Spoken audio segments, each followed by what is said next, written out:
although there are plans to close in February. No, Might be moving Henry's. to reopen. I'm Yeah. not sure what his plans are yet. In due time. Yeah. We'll know soon. Yeah, Henry's hoping to find a new spot though. Okay. Yeah, in Brooklyn. So. And we'll all help him in any way that we possibly can. Yeah. No need nothing. Does anyone in the audience have questions? Yes? Hi, I was wondering if your own video skills got better, video game skills improved throughout the group. No. You heard somebody just get salty right now, so that means that we're obviously kicking the shit out of it most of the time. I love the movie. Thank you. Hey, Kuma, are you still free? Shut up! Can you beat me? That's a taste of what Chinatown Fair was like. People just yelling at each other. Yeah, it's just, we're bringing the energy that we have. Can I say something? Go, yes, please. You know the thing is, like, with Chinatown Fair, I think that, like, everybody met somebody at one point. We somehow, like, that place was, like, you know, it just opened up and then everybody just sort of introduced each other at that point. It's not really a question, but I'm just saying. And we just introduced each other at one point, and that's how we all met. And then, you know, from that point on, I think, like, Kurt, like, that from that movie you made, this movie you made, I met Anthony from that, like, we've been since, like, We're family now. That's it. Like, simply. We're not friends. We're fucking family. And I met Kurt, and Kurt and I went to we all went with my kids, and we all went down to the museum, not a museum, an arcade in Asbury Park that has like 200 pinball machines. Great place to go, and we became very friendly just through this movie. Love you guys. Yeah, I was gonna say, so what's your reaction? Is this the first time that you are seeing the film? Yeah, it is actually. I was very nervous about the whole process, but I like it, and I hope everybody else did too. Yeah.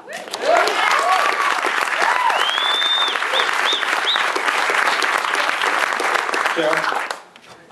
First, I wanted to say thank you very much for making this film. Guys, I want to apologize for this loud crowd over here.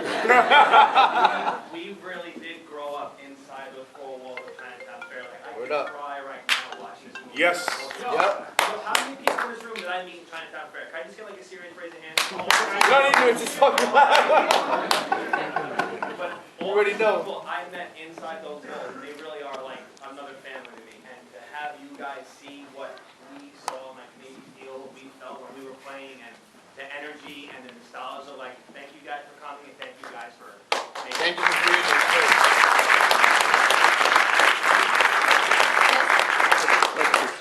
Do you run into any difficulty using the images from the video games? Do they try to like stop you from doing that in your film or anything like that? You mean legally? Yeah, legally. No, I don't think I have any problem with that.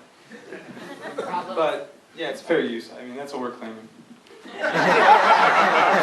noticed you didn't use the music during one, but Yeah. Yes.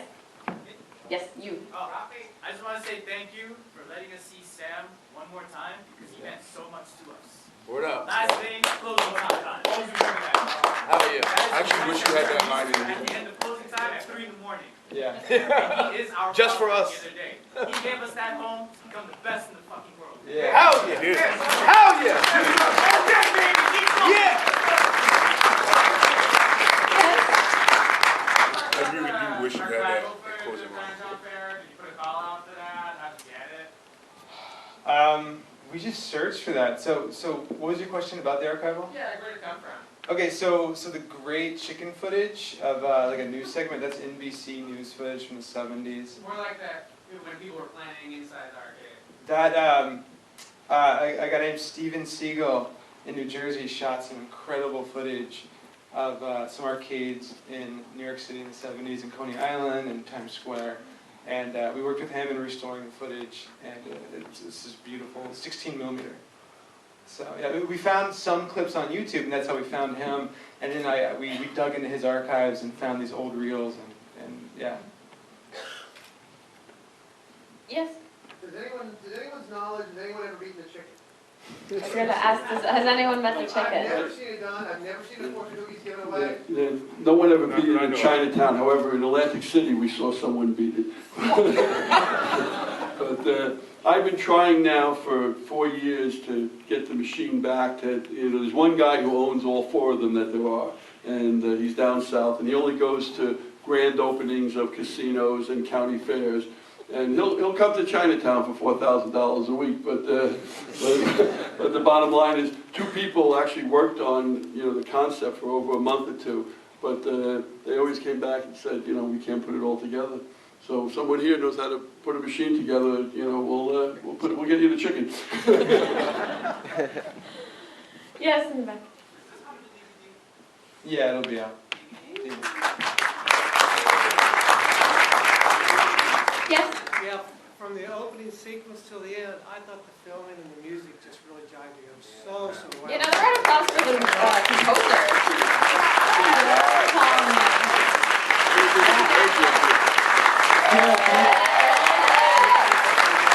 Get up here. Come on. It was really awesome. Yeah. Well, Gil talk a little bit about his inspiration for the music, because it's a really interesting story. Yeah, I want to hear it. Run. Gil calling me, ready?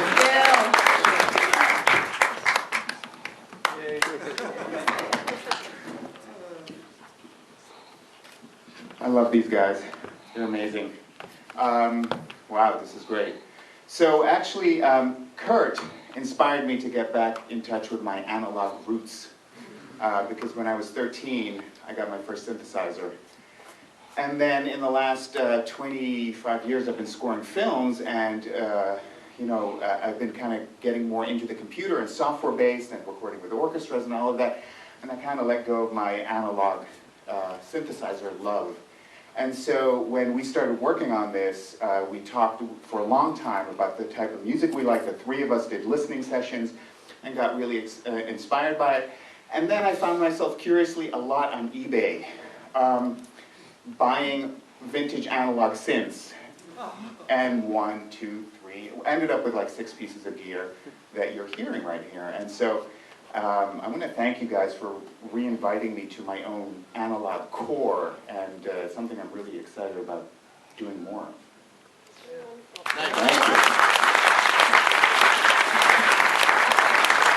We have time for one more question. And you had your hand up before. Did you guys sort of give you all sampled anything from original gaming material as well, or is it all completely original stuff? It's completely original, but there is a cool thing. You were telling me about the SID. Yeah. Yeah, tell me about that. Okay, so when I grew up in Holland in the early 80s, we studied basic programming on an old Commodore 64 computer. And that thing had an amazing chip that was a synthesizer, analog synthesizer chip called the SID chip. And so now we're in 1999, and this Swedish synth-making company called Electron went around the world and found Commodore 64s, popped them open, took out the chip, and put it into a synth module that you can access more musically. And so a lot of what you're hearing that's like game sound is actually that old chip from 1982 or so being played and brought back to life. And it's a trip because it's so old that you never know what's going to come out of it. It's like a freak show, and it's like, wow, okay, did you record that? Because that's never going to happen again. So it's really, really fun. All right, well, another round of applause for these.